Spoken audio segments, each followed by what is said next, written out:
Finding the sacred in the vastness of space or in the grandeur of mountains is a timeless experience.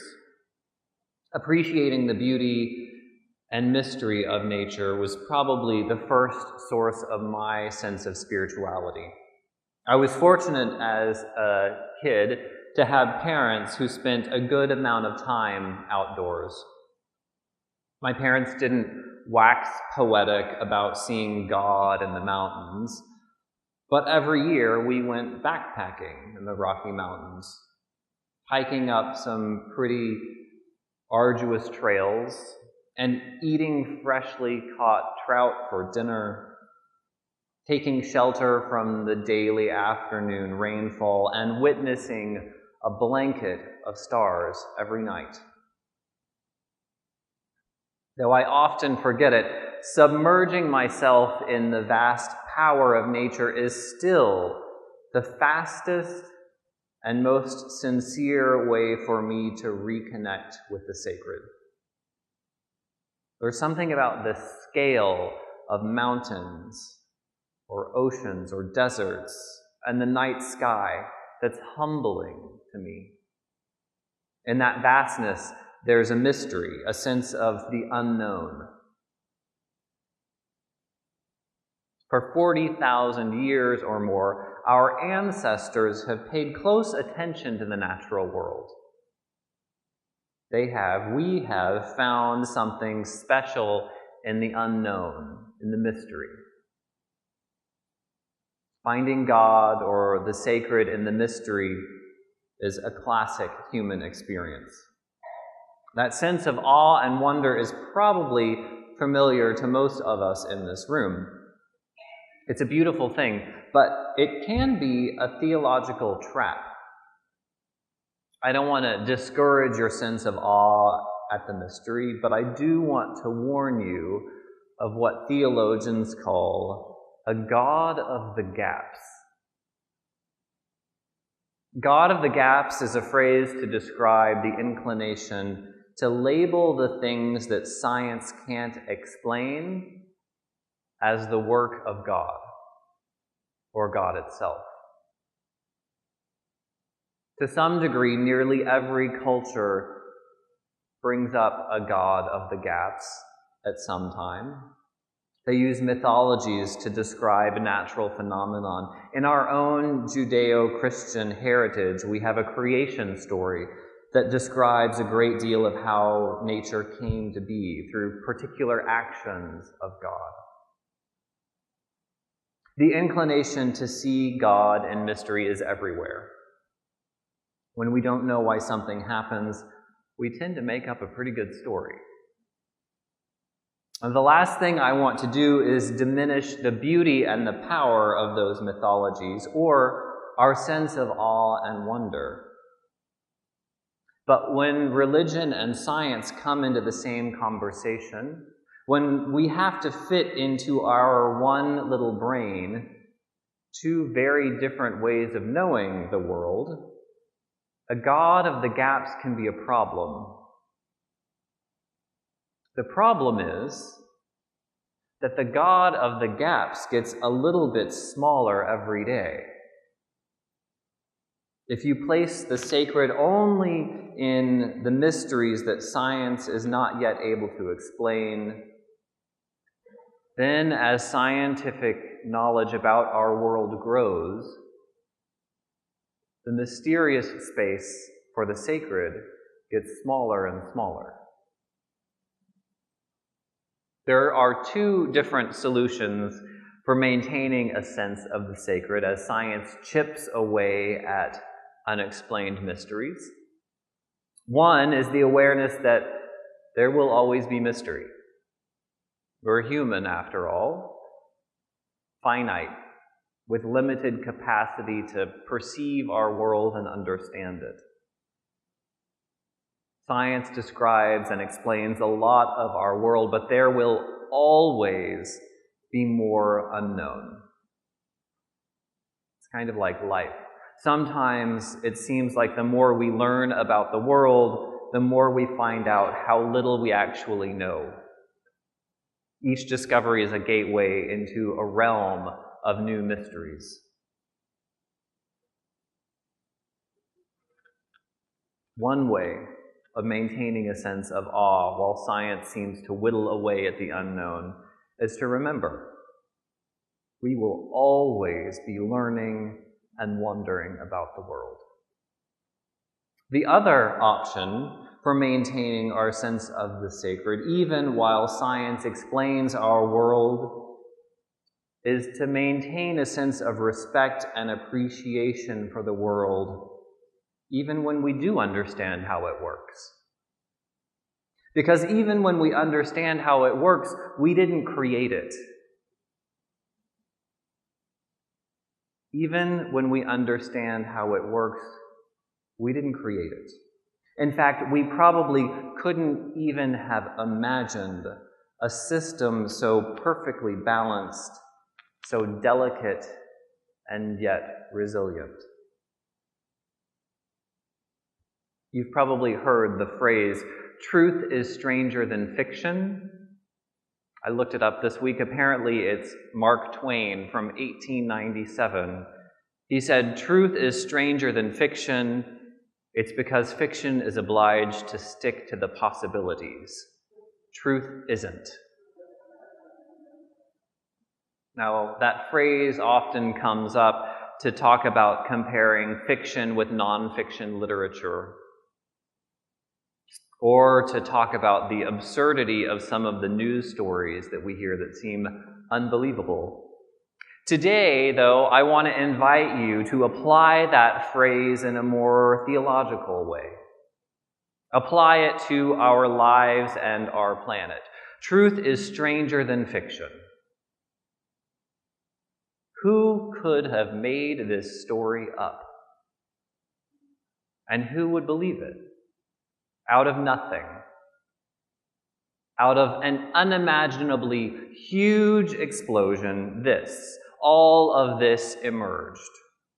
We emerged. Complicated, self-aware, loving human life emerged out of a giant explosion. Just because we're learning how it all works doesn't mean we had anywhere near the capacity or the creativity to come up with it. Knowing more doesn't have to diminish our respect for the intricacy of creation. Learning more can make us more grateful, more humble for the chance to be a part of this bizarre and beautiful life.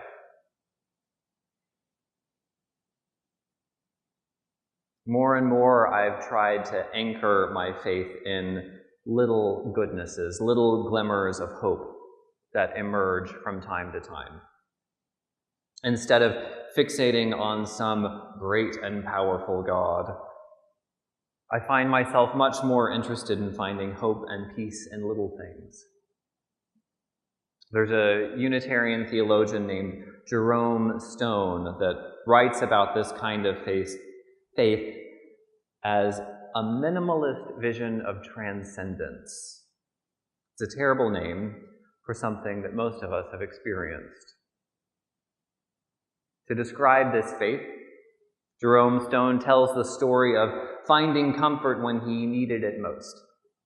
He remembers receiving the phone call that his father had died. After the call, he sat in his living room on the sofa, slumped over, distraught. And his 8-year-old daughter asked him what was wrong.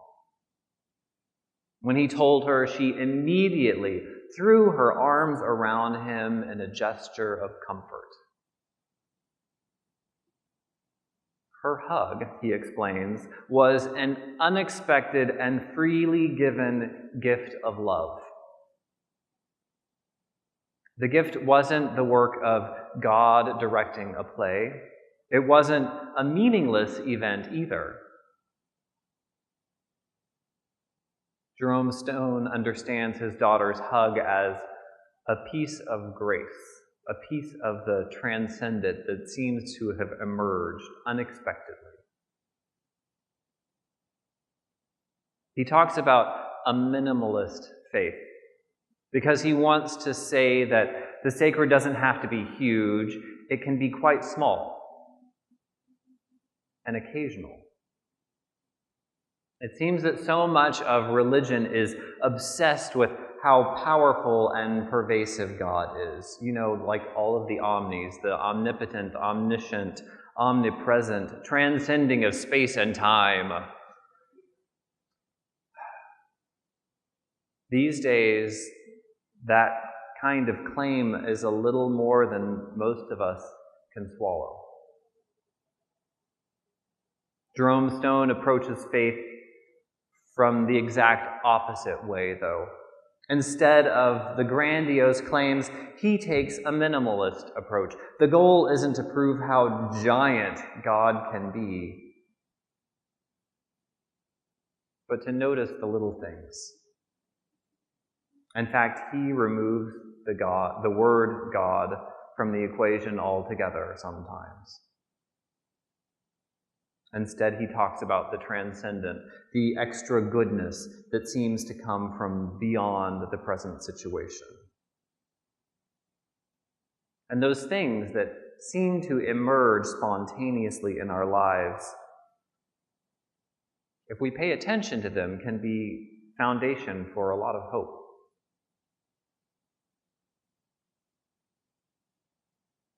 So today's sermon topic emerged in a slightly unusual way. This topic about the relationship between science and faith was chosen by the highest bidder for a sermon topic at Tapestry's last auction. She was curious about the relationship between faith and science, particularly inspired by Pierre Teilhard de Chardin. He's a fascinating character. I didn't know anything about him before the past couple of weeks.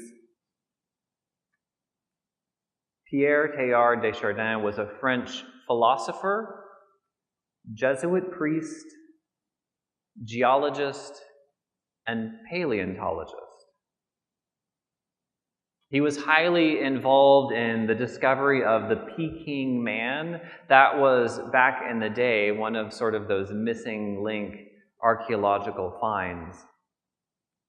He traveled all over the world to teach and to study. One of the most important pieces of his travel was teaching in Egypt. There he came to appreciate diverse cultures and the Muslim religion. And in connection with his scientific research and his faith, he had what seems to be a mystical experience. That experience guided the rest of his scientific career. But in that religious, mystical experience, he came to see the world as sort of operating in one unified force, one interdependent web, one whole.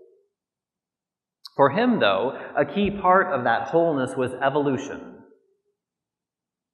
He saw the world evolving irrevocably toward greater goodness and harmony. His interpretation of evolution was also very Christian. In his understanding, all of this creation and evolution was driving toward an omega point, the perfection of humanity and reunification with Christ. Interesting stuff. He's a fascinating character. His journey and his intellectual contributions are worth looking into. Maybe one of the most interesting things about his work is that it was censored by the Catholic Church until after his death in 1955. Since his death, both Pope Benedict and Pope Francis have publicly praised Pierre Teilhard de Chardin. But while he was still alive, it was just too controversial, too unsettling for the Church to allow. To be fair, some of his ideas were kind of out there. Scientists and theologians both had some serious challenges with his argument. And he's not the only person to be silenced by the church for his beliefs. Still, censorship stinks, especially censorship of scientific or religious ideas. Any religion that requires followers to ignore scientific data, it seems, is trying to hide something. As Unitarian Universalists, we encourage the application of reason to our faith. That includes the sometimes harsh spotlight of science. We believe that our faith can be enhanced by science, even.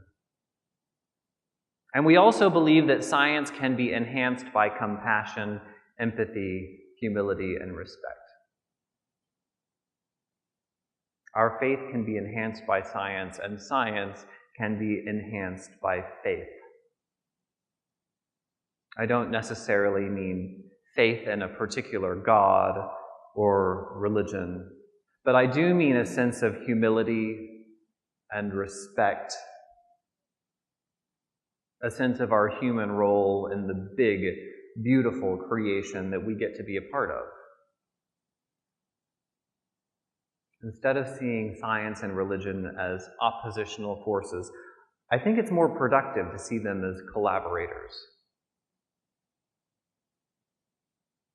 About a month ago, I told you all in a sermon about the book, The Righteous Mind. It was a hugely popular book when it was published, and I'm starting to understand why, because I can't get the ideas out of my head. This week, I was reminded of the first argument in the book. The author spent at least 100 pages explaining that we humans are not primarily rational beings. We are emotional beings. Study after study proves that we humans act mostly out of our intuitions, our emotional responses to the world. When we use reason, it's mostly to reinforce or justify our emotional reactions. I think you know where I'm going with this. Science is very good at observing and quantifying. Science helps us create efficiency and power. It provides great tools for controlling the world around us, but science provides almost no guidance about what to use that incredible power for. Scientific innovation has created marvelous opportunities for human thriving. It's also brought about death and destruction on a massive scale. So, finally, in closing, to answer the question that's the title of today's sermon, no, science cannot save us. At least not science alone. Science alone will not save us. But when we couple scientific discovery with a moral compass, some tremendous things are possible. When our faith joins with science to remind us of our limitations and our responsibility to care for all of creation, then there's a serious prospect for hope in our future. Amen.